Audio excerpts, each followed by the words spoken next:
22 minutes into England versus Croatia at AT&T Stadium in Dallas, the match stopped. Not for an injury, not for a VR review, not for anything that happens organically inside a football match.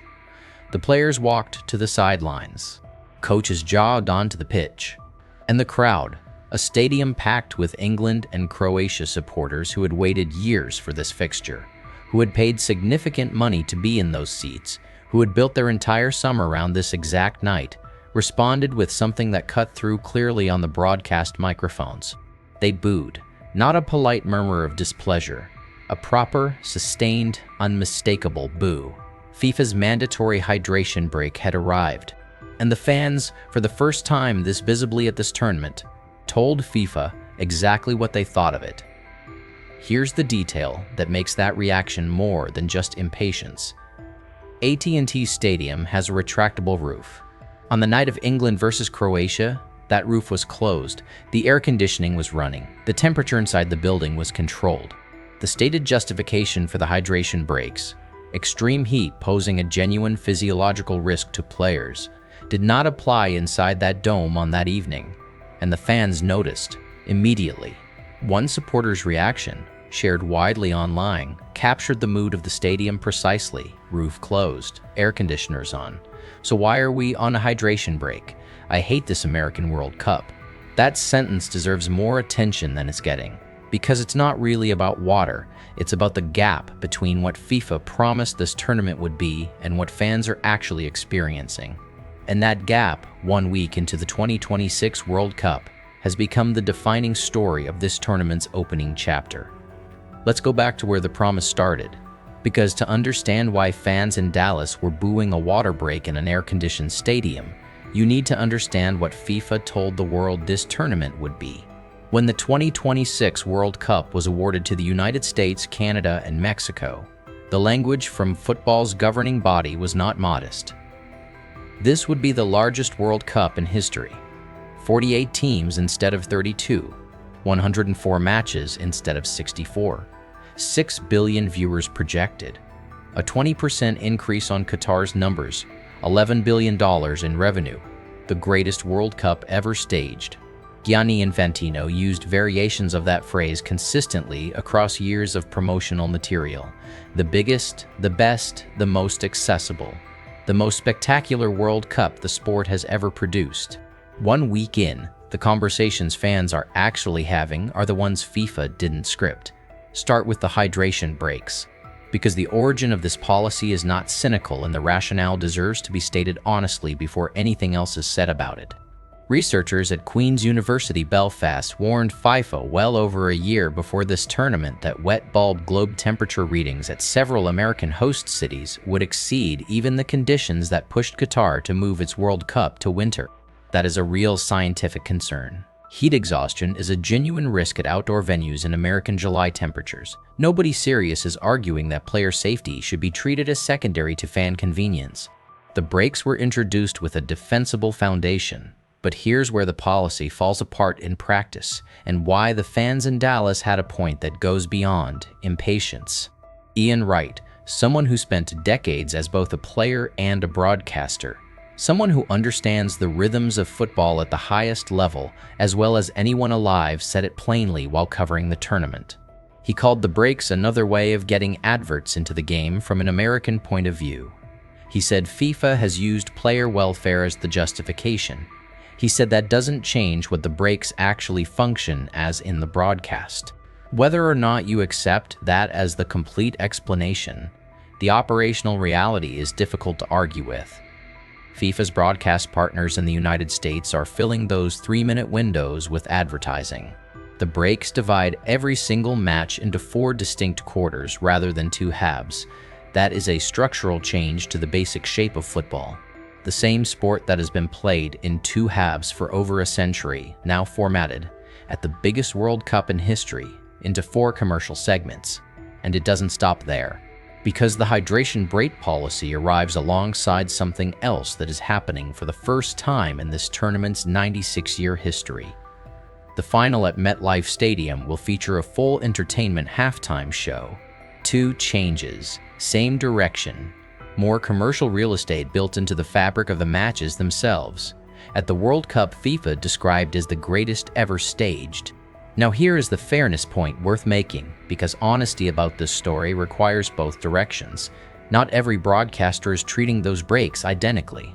In the United Kingdom, the BBC carries no advertising and continued showing live stadium footage through every stoppage. ITV considered selling advertising space during the breaks, held internal discussions, and ultimately decided against it. So this is not a uniform global cash extraction in every single market. Some broadcasters chose restraint, but the structural decision sits with FIFA. And the temptation it created was visible enough that a major British public broadcaster had to hold an actual internal debate about whether to resist it.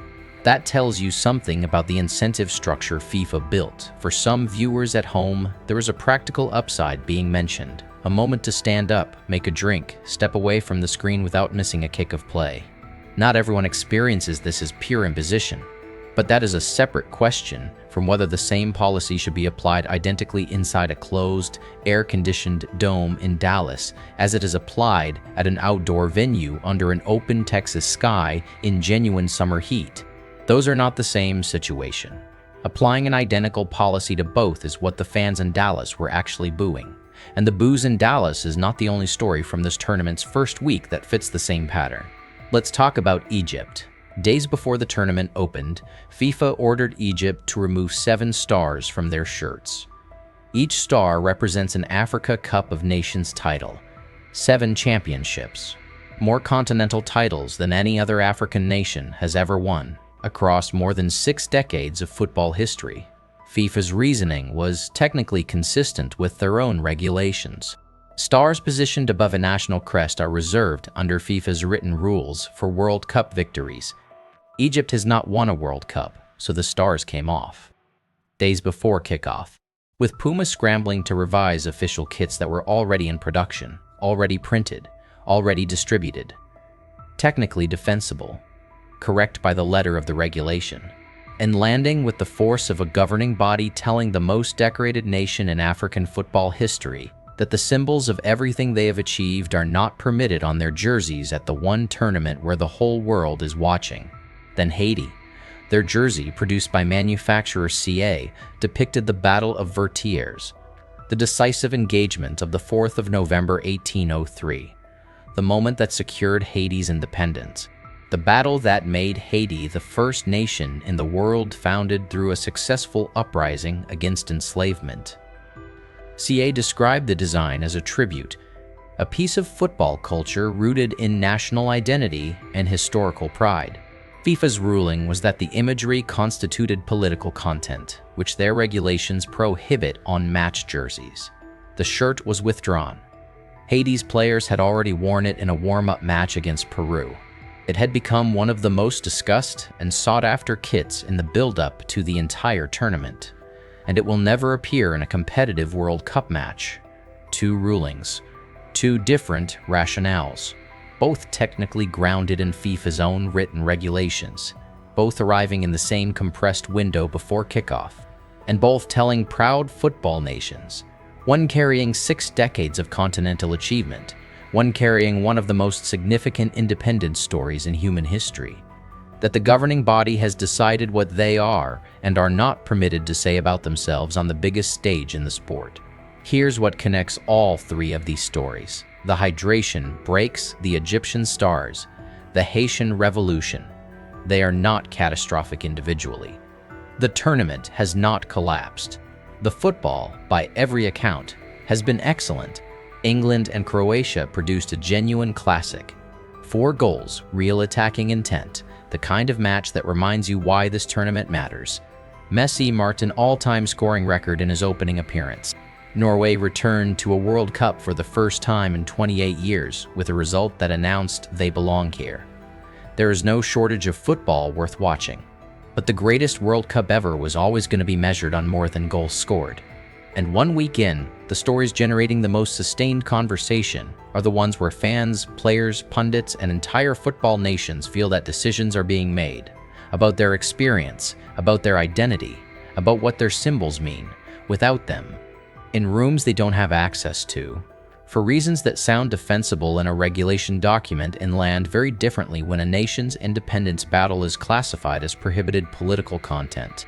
Think about what this pattern actually looks like when you step back and look at it as a whole rather than story by story. FIFA promised the biggest tournament. They delivered the largest field, 48 teams, 104 matches, 3 host countries. That part is real. But alongside that expansion, they introduced a mandatory break system that divides every match into 4 commercial segments. They have scheduled a halftime entertainment show at the final. They have enforced jersey regulations that removed symbols of African continental achievement and banned a depiction of Haitian national liberation. They have done all of this while repeating, consistently and loudly, that this is the most accessible, the most inclusive, the most spectacular World Cup ever held. The gap between those two things, what FIFA says this World Cup is and what fans are actually experiencing on the ground, is the story that the tournament's opening week has told most clearly. And it is not a gap that closes by itself. It is the kind of gap that accumulates, that adds up, that sits alongside the ticket pricing complaints and the visa difficulties and the attendance questions from the first days of the group stage. That becomes, by the time the tournament reaches its final weeks, the lens through which every decision FIFA makes gets evaluated. A boo in a Dallas stadium with the roof closed is a small thing. In isolation, it barely registers. But it is not in isolation. It is on a list, and the list is getting longer. The fans who booed in Dallas were not booing player safety. They were booing the application of a heat policy inside an air-conditioned building to fill a commercial window. They understood the difference, and they communicated it as directly as a crowd of tens of thousands can communicate anything. FIFA heard it.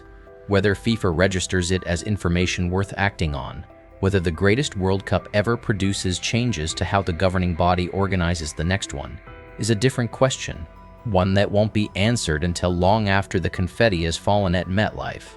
But the booing was real. The empty stars on Egypt's shirts were real. The Haitian jersey that will never appear in a competitive match is real.